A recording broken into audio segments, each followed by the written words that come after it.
Thank you, Christine, for that very elaborate and complimentary introduction.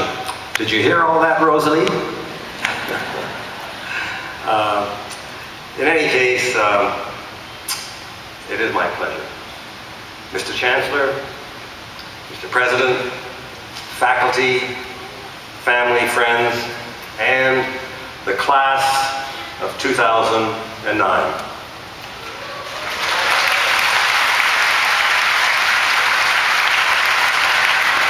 I thank you for this incredible honor.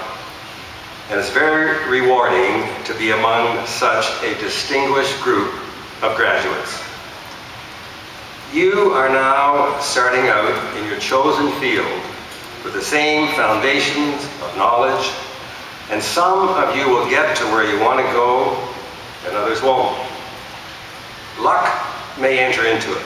Desire will certainly push you along. But I believe that in general, the degree of success in reaching one's goal is usually commensurate with the strength of one's ethical values. And recent history offers many valuable lessons about what happens when business leaders lack a moral compass. Consider the greed behind the financial ruin on Wall Street. Traders, brokers, analysts, and the CEOs at the very top making millions, collecting millions, whether their performance is warranted or not. Think about Bernie Madoff, who made a handsome living for himself, stealing from trusting investors. And recall a few years ago, the arrogance of the top management at Enron, who endorsed questionable accounting principles and cheated employees of their futures in the process. Clearly, a culture of greed isn't sustainable. And yet, so many continue to learn the hard way.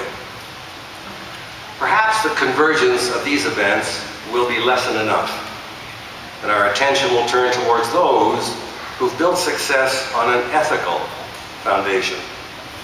Think: Bill Gates, Michael Lee Chin, Richard Branson, Ken Thompson, Meg Whitman, Michael Bloomberg, and the thousands of others less celebrated who have achieved tremendous success conducting business with an ethical outlook. Nothing could be more simple, but I can tell you firsthand, nothing is more essential. My approach to business has always been based on the values my parents instilled in me. So I surrounded myself with people who also conducted business the same way. And even in the earliest days of my career, I learned that doing the right thing is always the right decision. As an example, in 1974, I was building a first-class hotel in Vancouver in a joint venture with 3 major corporations. Then, an unexpected inflationary spiral began to push costs so far over the budget that the deal as written gave me only 2 choices: going broke slowly by lowering quality, or quickly by keeping it high. My career hung on a handshake, on an unwritten understanding that if I did the right thing, my partners would do the right thing. So I decided to continue building in top quality with money I didn't have. And if business wasn't grounded in ethics, I'd have been finished when the hotel was finished. As it was, they rewrote our deal and made it profitable for all of us. And seeking out people with similar values became more important as the company grew. I realized that cooperation in the workplace can't be legislated or mandated beyond the point where output can be supervised or measured. To achieve full cooperation, employees and management must be bonded by a feeling of mutual obligation. And apart from self-interest, the only bonding force is mutual values.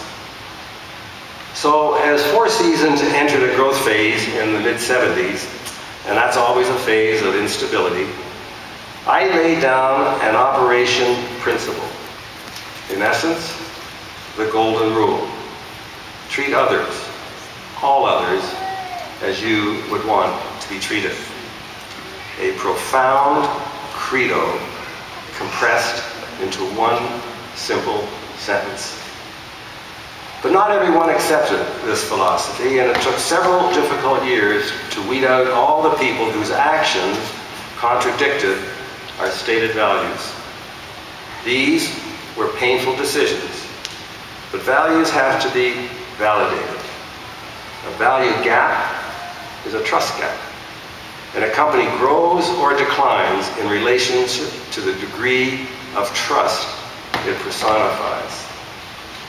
Trust plays the same role in a company as in society. It's our emotional capital. It underwrites the conversions of one-shot deals into long-term relationships. It guarantees communication. Without it, management isn't believable. It assures that workplace attitudes are positive rather than negative, encouraging people to open up, share information, and risk mistakes. And people tend to live up to expectations. When trusted, they become trustworthy. And when distrusted, they act accordingly. Trust is crucial to a high-performance workplace. The decision to enforce our ethical credo gave us over time the trust it takes to push responsibility and